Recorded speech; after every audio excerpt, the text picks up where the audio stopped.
Tuan-tuan, ruang untuk mati syahid kepada umat ini masih terbuka luas. Mati syahid, syahid yang hakiki, syahid yang berperang, yang confirm berada di pihak yang benar. Siapa? Dengan Imam Mahdi. Memang dia orang yang paling soleh dan paling warak, paling alim pada zaman itu, ketika itu. Nombor satu, dia yang paling soleh, paling alim, paling warak, dan confirm betul tindakan dia, confirm betul. Kerana dia diilhamkan oleh Allah Subhanahu wa ta'ala. Dia bukan lelaki biasa, dia diilhamkan oleh Allah, keturunan Nabi sallallahu alaihi wasallam. Hati-hati dengan orang yang mempersendakan Ahlul Bait.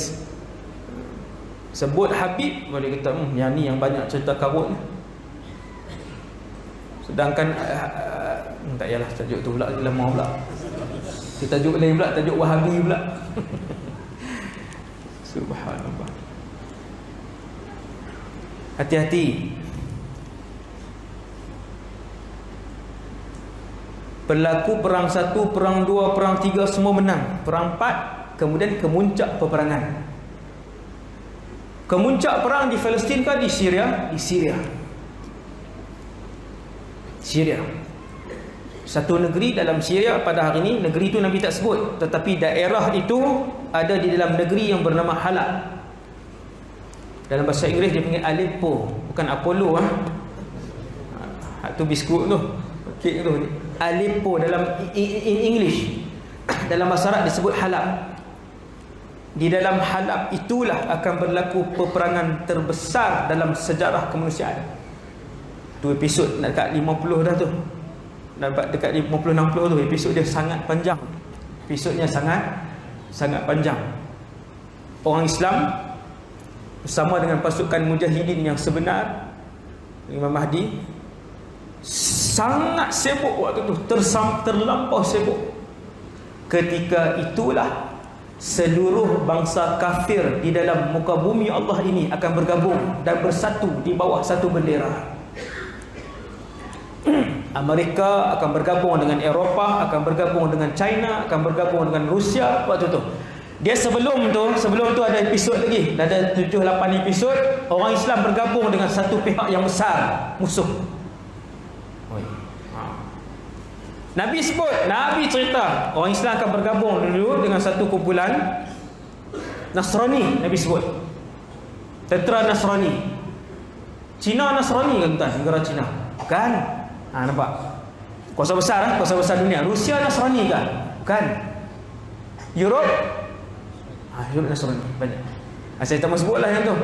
Nabi sebut kalian akan bergabung dengan satu kuasa besar daripada Nasrani, berperang dengan satu kuasa besar yang lain, kemudian kalian menang. Kemudian kalian bergaduh dengan kuasa besar yang kalian bergabung ni, sebab kumpulan Nasrani ini mengangkat salib dan sebut dengan nama salib ini kita menang. Maka orang Islam pun marah, lalu bergaduh. Tentera bersekutu yang dulu kita orang Islam ketika itu bersama dengan mereka bergabung dengan kumpulan ni. Waktu itulah berlaku Al-Malhamatul Kubra,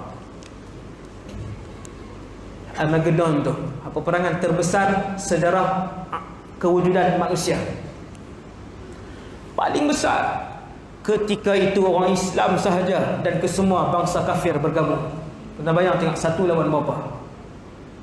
Waktu tu bukan 1 lawan 100 dah.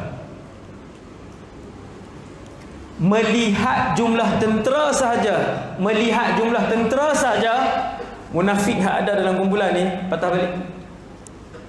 Tak perang lagi, baru tengok jumlah tentera. Dia memang peperangan ni menggerunkan. Sebab pihak musuh ratus kali ganda lebih banyak. Pihak musuh ratus kali ganda. Kronologi zaman ni tuan-tuan, dia akan berlaku perang tu, kemudian orang Islam menang. Tu skip banyak episod tu. Kan drama petang-petang pun 100 lebih. Tu ustaz tengok tu tak ada masa nak tengok tuan. Saya tak sentuh pun TV di rumah. Alhamdulillah. Selesai menang, saya cerita ringkas bagi tuan-tuan nampak ni perjalanan masa ni. Selesai menang, keluar Dajjal.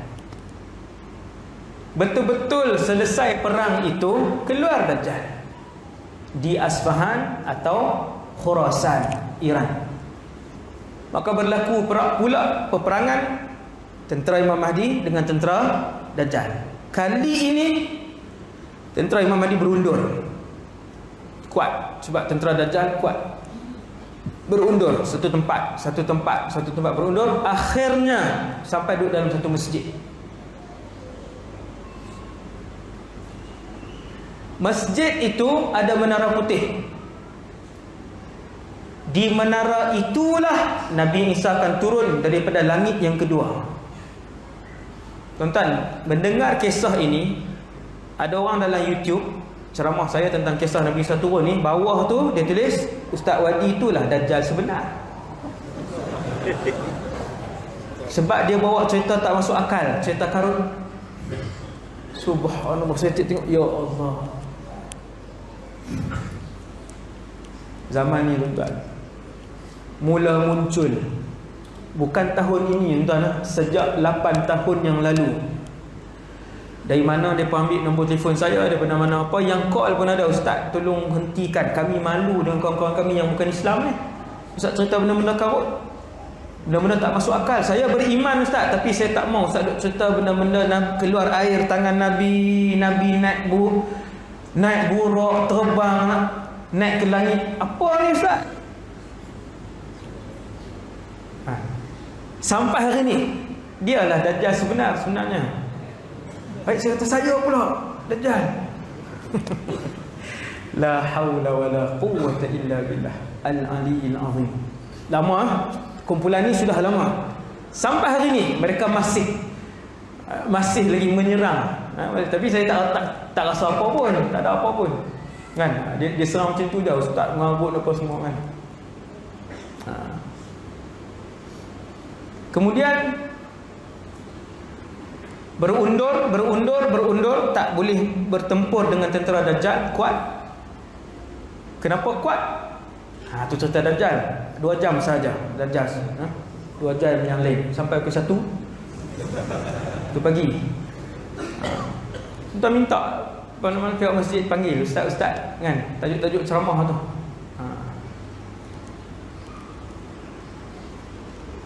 Berundur sampai di masjid itu. Semayang, dah azan, sudah iqamah, sudah berada dalam saf, Allahu Akbar, imam dah angkat takbir. Kemudian turun Nabi Isa AS. Tak payah cerita lah, Nabi Isa turun di situlah, daripada langit. Turun daripada langit.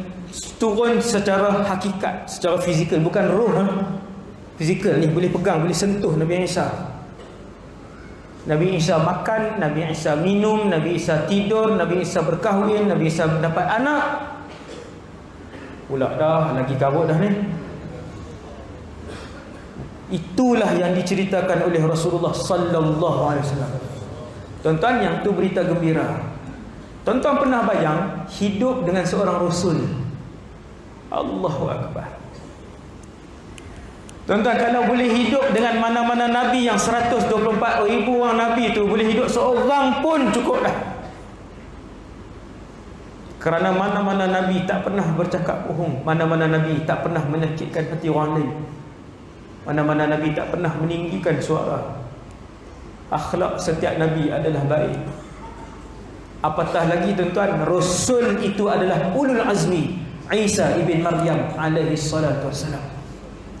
Tuan-tuan boleh bayang macam mana ibadat dia. Nabi Isa akan beribadat waktu tu. Dia akan solat, puasa Ramadan, keluarkan zakat. Sama.